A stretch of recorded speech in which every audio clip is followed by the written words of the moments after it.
Muy amados hermanos, el Señor les bendiga. Es un gozo compartir con ustedes ahora la palabra del Señor y les invito a hacer la lectura conmigo del capítulo 6 del libro del profeta Isaías, del cual, para abreviar tiempo, haremos la lectura únicamente del versículo 13, que dice a la letra: y si quedare aún en ella la 10ª parte, ésta volverá a ser destruida. Pero como el roble y la encina, que al ser cortados aún queda el tronco, así será el tronco, la simiente santa. Que el Señor bendiga su palabra. La Biblia habla constantemente de un concepto que se conoce como el remanente santo, el remanente de Dios. En este versículo, la palabra utilizada es simiente. Quizá, entendiendo que Isaías es un profeta enfocado en el Mesías, el concepto de simiente sea apropiado para él, ya que él está interesado en demostrar cómo el Mesías vendrá de esta genealogía del pueblo de Israel, y por lo tanto era necesario que, aún destruido el árbol, el tronco pudiese reverdecer, para que de él pudiese con el tiempo venir este Mesías prometido. La palabra remanente nos habla de un grupo pequeño, selecto, escogido, de personas que, sin importar el contexto religioso, político, doctrinal, económico o de cualquier otro tipo, se mantienen fieles a Dios en cualquier condición.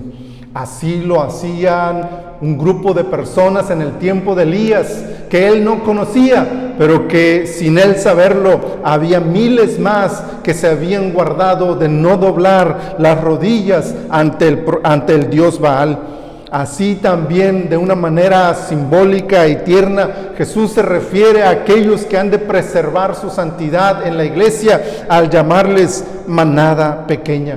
La Escritura también nos señala cómo en el tiempo de la gran tribulación un grupo selecto de judíos, de israelitas, se mantendrá fiel al Señor, e incluso nos señala su número: 144,000. La palabra entonces también en este pasaje hace referencia a la preservación de un grupo de personas con un propósito de parte de Dios.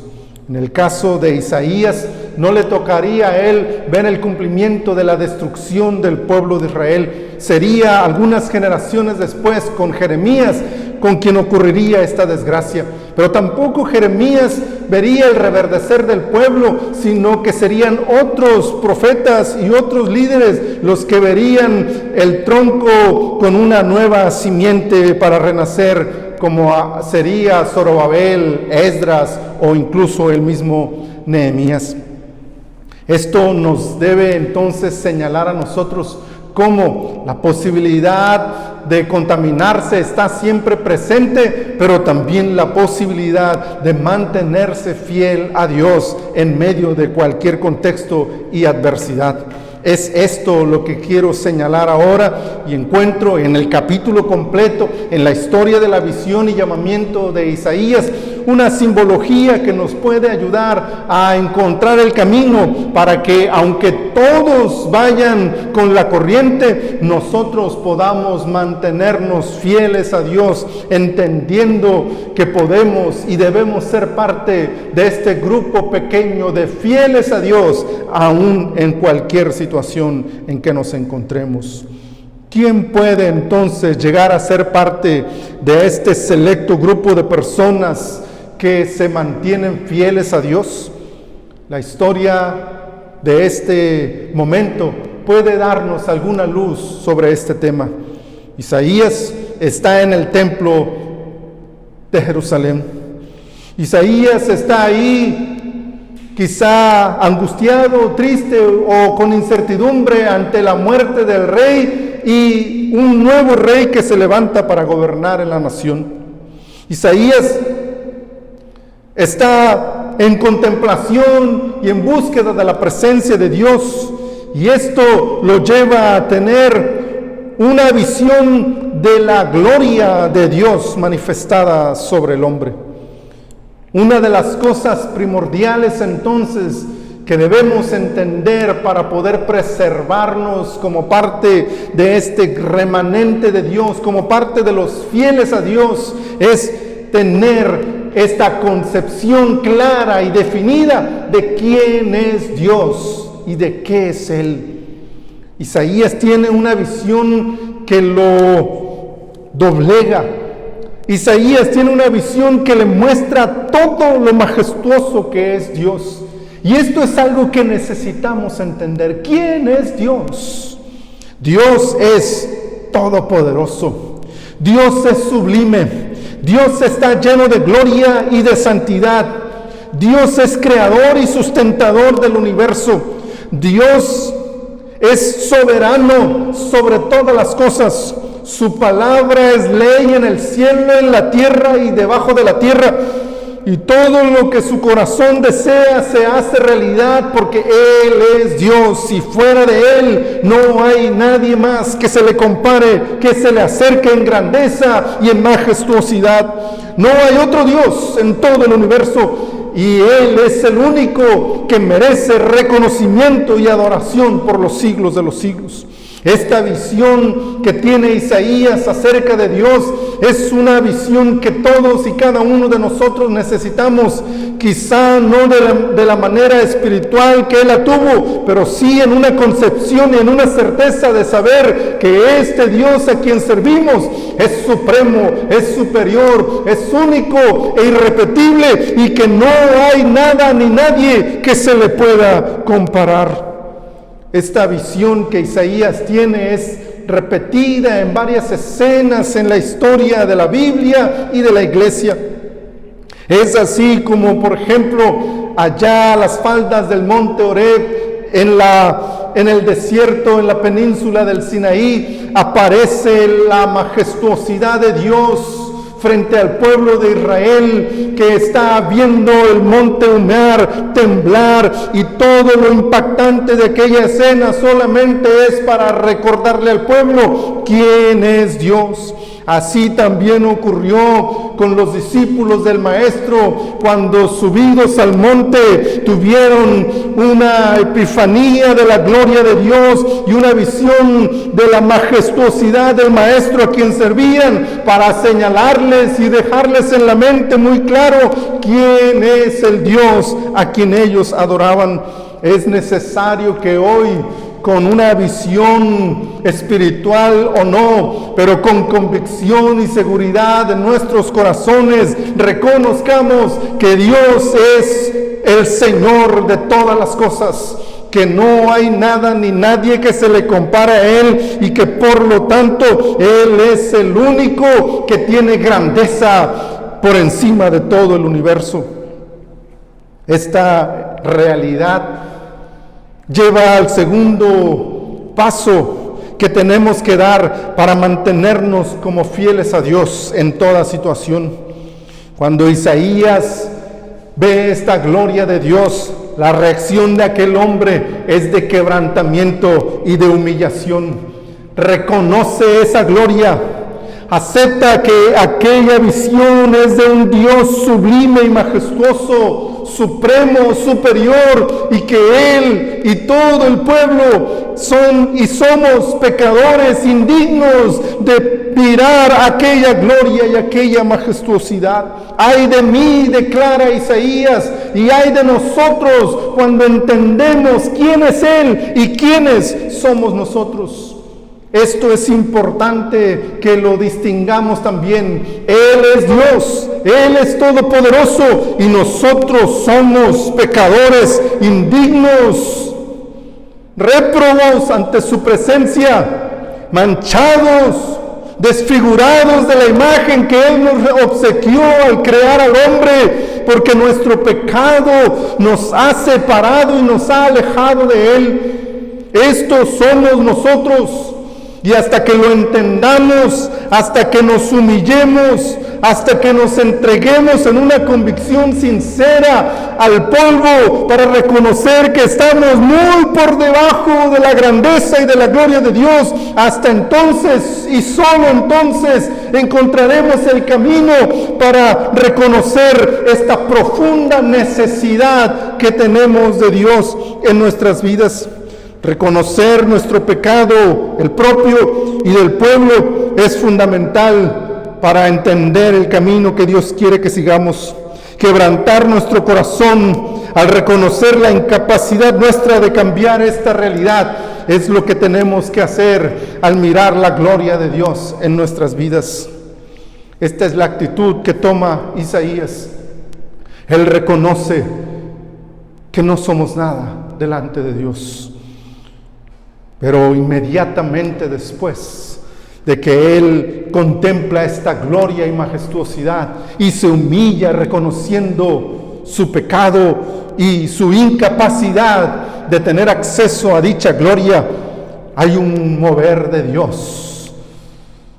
El Señor ordena a uno de sus serafines que se acerque a Isaías, llevándole el recurso necesario para santificarlo y para poderlo integrar a este grupo de personas selectas que pueden contemplar y pueden servir en la gloria de Dios. La escena es por demás dolorosa, seguramente. Un carbón encendido del altar, ni siquiera el ángel lo toca con sus manos, usa unas tenazas porque está ardiente. Pero con él toca los labios de Isaías. El profeta no lo describe, pero debió ser doloroso ese toque. El fuego debió quemar sus labios, el fuego debió lastimarlo, pero el serafín le habla y le dice: ahora con este toque has sido purificado, has sido limpiado, tu pecado ha sido erradicado. Esto nos revela, en primer lugar, el deseo del corazón de Dios de preservar al hombre, de tener comunión con el hombre, y que es Dios mismo el que provee el recurso para que Isaías tenga la posibilidad de estar en comunión con Él. Esto es algo que viene del corazón de Dios, es su forma de proveernos esta salvación la que nosotros debemos utilizar. El hombre busca de 1000 formas cómo acercarse a Dios, pero la única forma correcta de acercarnos a Dios es la que Él ofrece al hombre. Isaías pudo haber buscado algunas otras opciones, pudo haber buscado algunos otros recursos para santificarse, pero no es lo que nosotros hagamos, sino lo que Dios hace a favor nuestro, y lo único que nosotros tenemos que hacer es recibir lo que Dios nos ofrece para mantenernos en esa santidad. Aceptar la oferta de Dios es entonces vital para salir de nuestra condición de pecado y entrar en comunión con el santo y temible Jehová de los ejércitos. Este regalo de Dios para Isaías es un ejemplo del regalo para la humanidad. En el caso de Isaías es un carbón encendido, pero para la humanidad entera, para el mundo entero, esto tiene otro mensaje. Dios tiene otro recurso. Dios ha provisto otro recurso especial para la salvación, para el perdón de los pecados de la humanidad. El símbolo del carbón tiene un mensaje directo hacia el ministerio de Isaías, pero en el caso general de toda la humanidad, Dios ha provisto otro recurso para la salvación del hombre. Desde Génesis hasta Apocalipsis lo observamos, y es precisamente Isaías quien revelará proféticamente más cosas de este personaje que haría posible la salvación del hombre, y es en los evangelios y en las cartas paulinas donde encontramos con mayor plenitud la escena del reconocimiento de la oferta de Dios para el hombre de reconciliación a través de su Hijo Jesucristo. Hoy no necesitamos de un carbón encendido del altar altar, como tampoco necesitamos corderos, ni sacrificios, ni ofrendas, ni libaciones. Hoy solamente necesitamos arrepentirnos de nuestro pecado y creer en Jesucristo, el Hijo de Dios, consagrando nuestras vidas para Él. Esta es la realidad a la que fue llamado Isaías, y entonces él entendió que al ser purificado estaba siendo llamado al cumplimiento de un propósito para su vida. Cuando el pueblo de Dios entiende quién es el Señor, dónde está Él, y luego nos contemplamos a nosotros mismos y reconocemos lo poco que somos, e inmediatamente después observamos la grandeza de su misericordia, que aún siendo nada, Él nos ha amado tanto que envió a su Hijo para transformar de nuestra condición de condenación y muerte a vida y vida eterna con Él a través del sacrificio expiatorio de Jesús. Nosotros entonces tendríamos que hacer lo mismo que hizo Isaías cuando la voz llamó y dijo: ¿a quién enviaré y quién irá por nosotros? Porque inmediatamente contesta el profeta y dice: heme aquí, envíame a mí. La reacción de Isaías es un elemento más que nos debe hacer entender la importancia de vivir una vida conforme a la voluntad de Dios, cuando entendemos quién es Él, quiénes somos nosotros y lo que Él ha hecho a pesar de quiénes somos nosotros. Isaías se compromete a una vida de servicio, a una vida de santidad y a una vida de proclamación del mensaje profético que Dios ponga en su corazón. Pasarían los años e Isaías se mantendría fiel a este mensaje.